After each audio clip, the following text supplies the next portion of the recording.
This discussion is about how Republicans, the self-appointed economic geniuses, actually are idiotic dopes that teach the creationism of economics, trickle-down economics.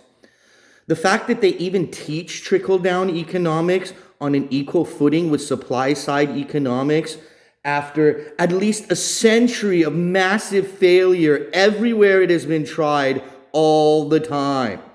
Tax cuts and austerity have never once created economic growth.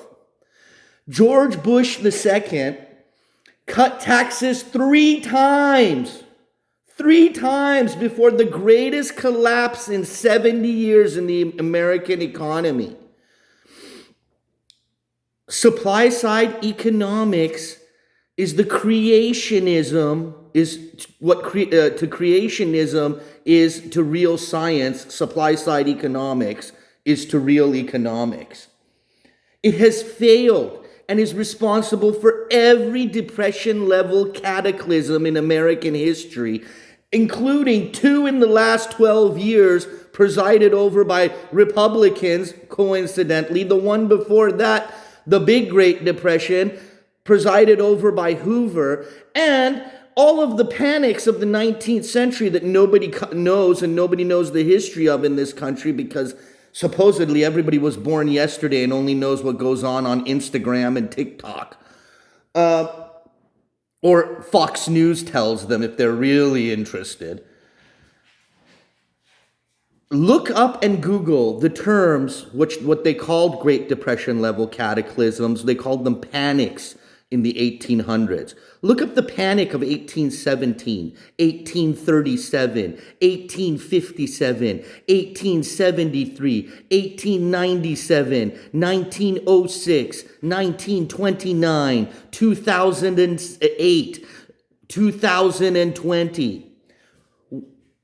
All of the 19th century panics happened at a time when America had a minuscule federal government, had no social safety net, had no welfare state, no big regulations, none of the things that the bozo right claims wrongly causes economic collapse.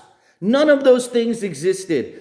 The benighted, libertarian, limited government, low tax, austerity government crashed like clockwork every 20 years in depression level cataclysms.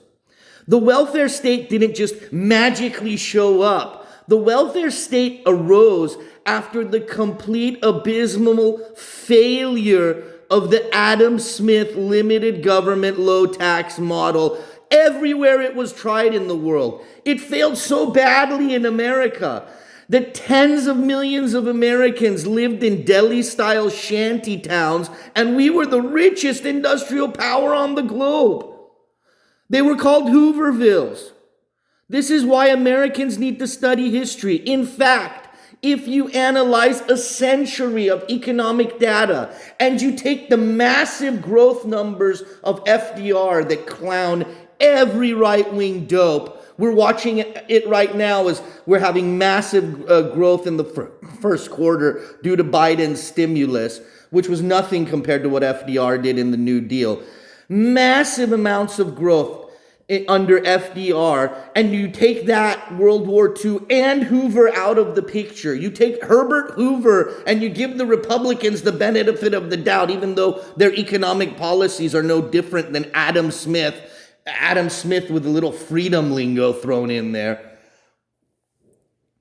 Even if you throw out the best Democrat and the worst Republican economically performing before Donald Trump, and you look at a century's worth of statistical analysis, Democratic presidents and administrations clown Republicans for growth, wage growth, job growth, productivity growth.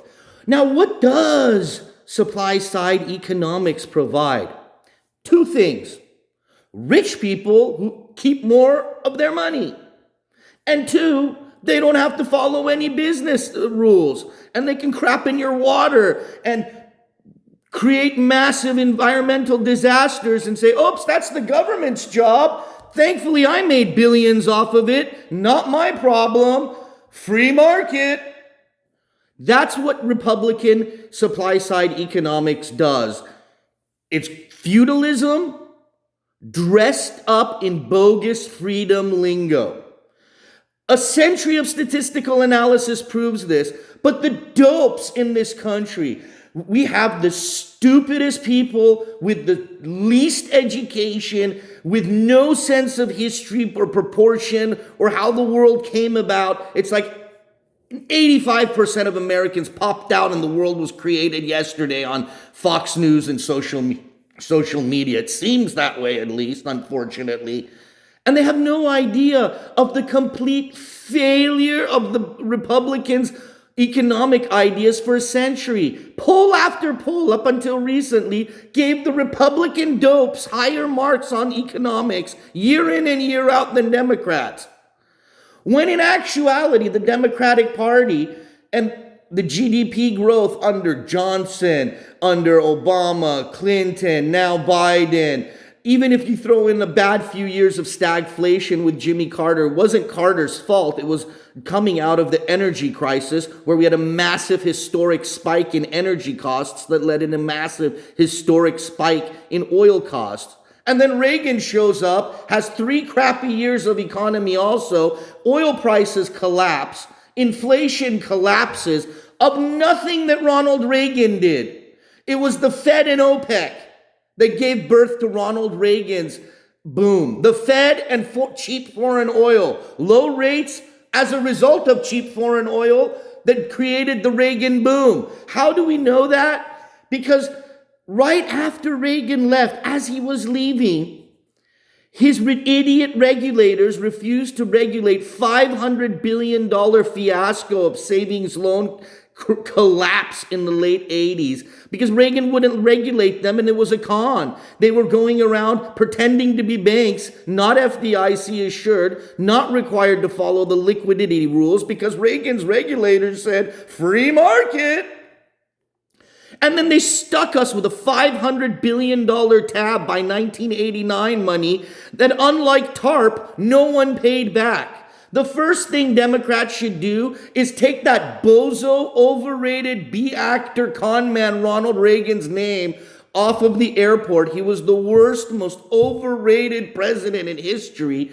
You can draw a graph on a line to the birth of Reaganomics to where middle-class wages stagnated in this country. All of the lies and conspiracy theories the right makes up is to cover up for the massive failure of Reaganomics and to blame immigrants and minorities and China and foreigners for the self-inflicted wound, the bleeding, infected, is going to kill us soon wound of Reaganomics. Not one time in human history has tax cuts for the rich and austerity for the government created economic growth. Not one time. Nowhere. That's why these con men, a lot of time when they make a statement and they don't want to come out and write out lie, they won't say that tax cuts caused economic growth or tax cuts caused increased revenues to the Treasury. What they'll say is, after every tax cut, revenues to the government went up. Like these two things are related, but there is no correlation. 100 years of statistical analysis we found the Higgs boson, a particle 1 billion times smaller than the atom, but not a shred of empirical evidence establishing a causal or corollary effect between tax cuts and an increase in jobs, economic growth, wages, or productivity. Not one shred, not one study that is legitimate has proven anything like that, and our own experience has proven that. Where's the golden age of the Bush and Trump tax cuts? Oh, they were called economic collapses immediately afterwards. So where's the causation and correlation? There isn't any. At the end of the day, this stupid country better start dispelling the myths crapped down their throat by the Fox Nazi media, their toxic megachurches, and the other idiots who watch Fox Nazi media and go to their toxic mega churches that are brainwashing them on Facebook. That is the rant right there and there. Republicans, the only thing you know about the economy is how to rob it for your donor class. Thank you. Goodbye.